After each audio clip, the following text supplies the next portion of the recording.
What is up, guys? Welcome back to another video. This is going to be my review and my first impressions of the Kaabo Mantis 8. So let's get started.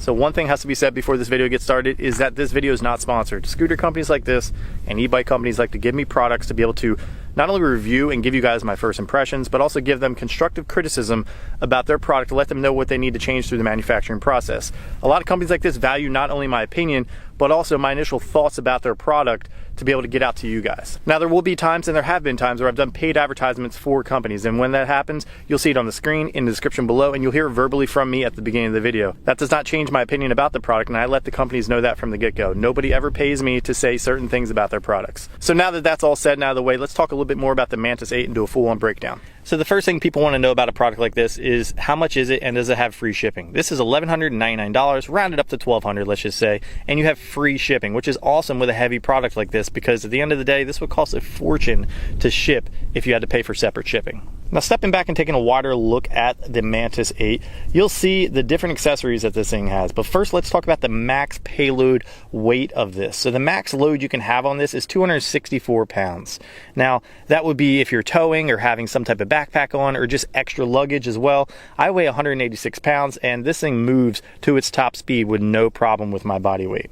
Now, when charging this scooter, it takes about 3 hours and can get up to 25 miles per range per charge. This is a 48 volt, 13 amp hour battery pack built in. So it says it has a proprietary charging port, but it looks very familiar to the same charging port that I've seen on previous scooters. So I don't know if that's proprietary maybe towards the battery company.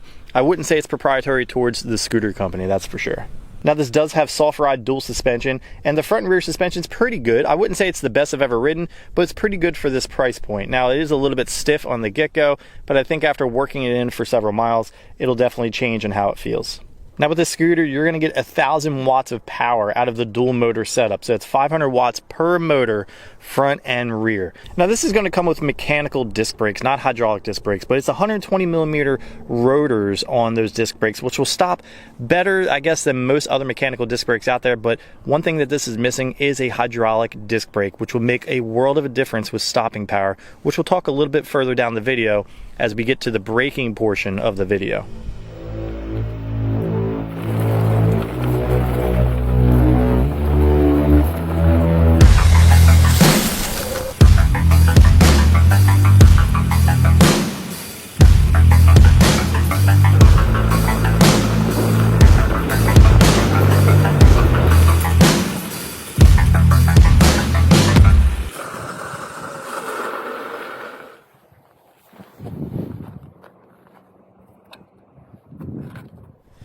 Alright, so this is the gravel path I like to use on all my electric bikes and electric scooters to give you guys the best representation on how these things stop. Now, this was only used with the rear brake only. You don't want to lock up the front and the rear because you will risk having that front end wash out and you will go down with the ship. You want to be able to have the proper weight distribution and pressure on the handlebars to be able to make sure that you stay as centered as you possibly can on the scooter so you don't risk tipping from side to side when you're coming to a complete stop. Now, this took about 30 feet to come to a complete stop. Now, that's not to say that the brakes are bad. They did lock up a lot better on some electric bikes I've ridden before. These are mechanical disc brakes as well with an electronic regenerative braking built in, so you will feel that regenerative braking as you feather the brake. So before you lock the brake, unless it's an absolute emergency, you want to feather the brake coming to a complete stop because you will feel that like jolt of regenerative braking to help slow you down. Now, I feel like the stopping distance would have changed if I had more rugged tires, and you can swap out the tires for other aftermarket tires that are out there, but that will mess with the range and the overall ride experience if you're looking for a smoother ride. If you're looking to have this to be your everyday all go anywhere type of scooter, then you might want something a little more rugged. That way you can actually tackle these type of trails more often.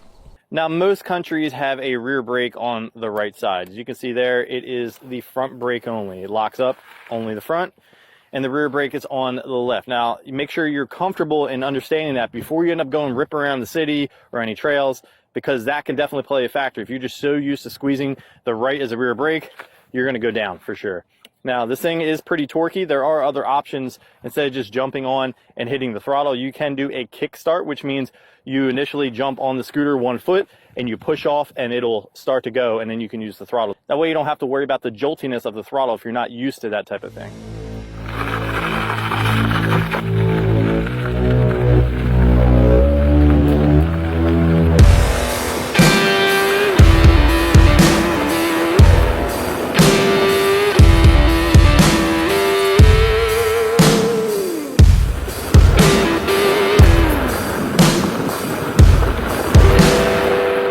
As we take a wider look at the Mantis, you'll see that it is an aluminum frame. The Mantis 8 is 6061 alloy aluminum. It is one piece of forged aluminum for the frame, and then the fork is a separate piece.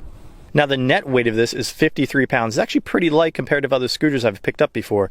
Now, you're able to pick this up and take it up the stairs using this lever attachment to the handlebar, which clips to the back of the deck, which makes it a lot easier to be able to carry places, because other scooters I've seen that have had like tags that you would have to wrap around that rear fender, or actually have to just pick the whole scooter up to take it up the stairs. So this is a nice feature to have.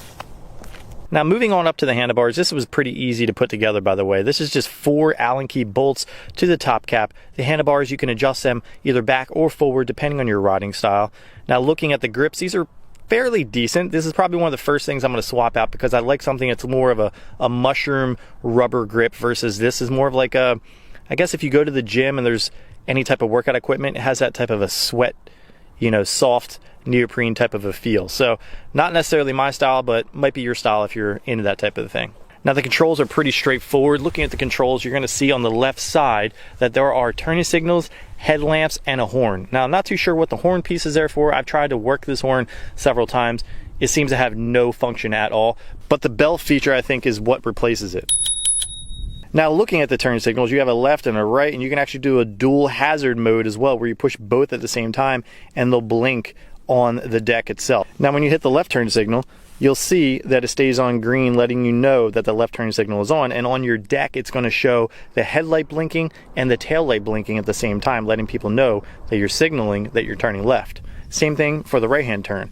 So you hit the left hand turn to turn that off, make a right hand turn, it says the exact same thing on the deck, letting people know that you're turning right. Now, when hitting both on the controller, you're going to have a hazard feature appear on the scooter. Front and rear lights are going to be blinking as if they were a car, letting people know that you're pulled over safely and trying to stay out of the way.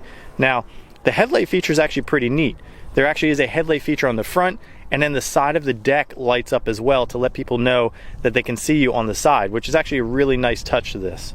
Another really nice touch is when you squeeze the brake, it blinks on the front and rear, letting people know you're coming to a complete stop. Now, on the right hand side of the controller, you're going to see Eco and Turbo as the top one, and you're going to see Single and Dual as the bottom one. I mean, I find myself staying on the dual motor setup the majority of the time, but just so you know, if you ever power the scooter off and you power it back on, it's going to go straight into gear 3 and stay in dual turbo mode. Okay, so if you're not used to that, you want to make sure that you turn the scooter on, put in the gear you prefer, and take it down to single and eco mode if that's what you prefer. Now, the throttle's a nice setup up here. I've ridden other scooters where it's up here, but the problem is, in my opinion, is if you go into panic mode, you could squeeze the throttle as you're trying to squeeze the brake. You see how easy that is to kind of get in the way? Now, I don't want to say it's a reason to not get the scooter because of how close these two are. I just want to say that you have to familiarize yourself with a scooter before you just go end up pinning it and then trying to brake. So like I said, this is a front brake over here, and this is the rear brake. I know that's a little bit different than what other people are riding on bikes.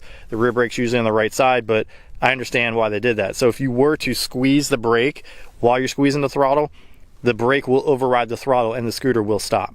The cables are tucked very nicely in that steer tube, so there's nothing really exposed except for at the very top and the very bottom. This scooter is not waterproof. It is water resistant like most other scooters. You do not want to submerge this all the way in any type of water. The scooter will fail. Now, one thing I do want to say that I don't really like about this scooter so far is the grip tape option. The grip tape option is a rubber grip on the actual deck, which I've already noticed it's pretty much peeling.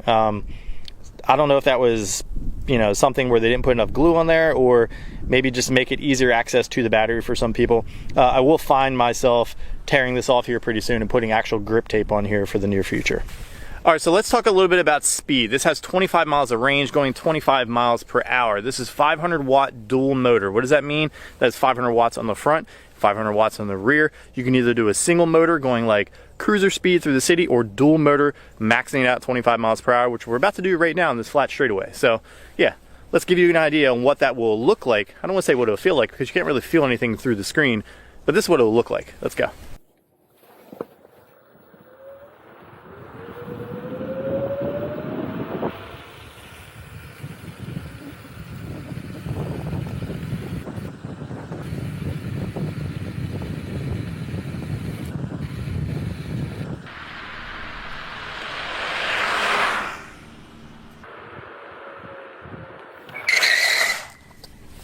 Stops good on asphalt though. Nice. Much better stopping power on this asphalt versus the gravel. Now, one thing I do want to say is it took a little bit longer than I thought it would to get up to that 25 miles per hour. Maybe it's just because I'm spoiled with other scooters that are out there. But that being said, I think it's also because I've been riding this thing now for about 8 or 9 miles straight. I'm also in pretty cold weather. Right now, I think it's about 42 degrees out.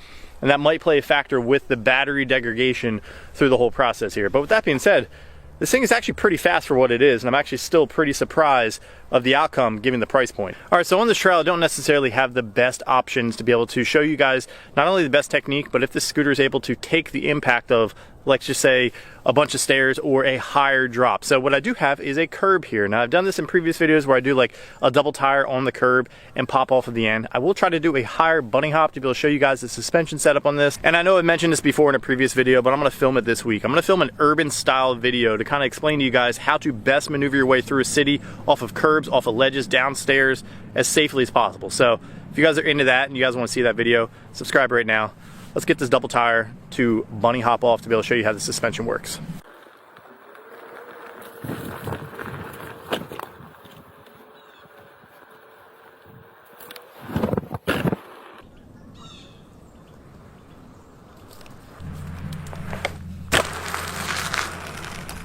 So the Kaabo Mantis 8, is it worth the $1,199? And I say yes, because there are some things that I would change, but those are things you can change yourself. The manufacturer probably will change some of these things down the road when the supply chain changes.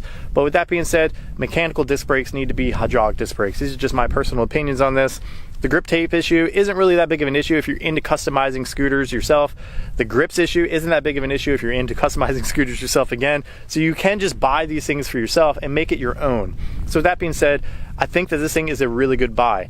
I'm gonna put it up and compare it to other scooters in the same realm, whether it be 1,000 watt setups, 500 watt setups, dual motor and single motor here in the near future. I do wanna do that urban style video this week, kind of explain to you guys how to best get around the city, go off of stairs, go off of curbs, and just stay safe in the city. So with that being said, if you guys have any other suggestions for future videos, future products you want to see on the channel, put a comment below. If you guys like this video, drop a like. If you love it, hit that subscribe button, and we'll catch you in the next one.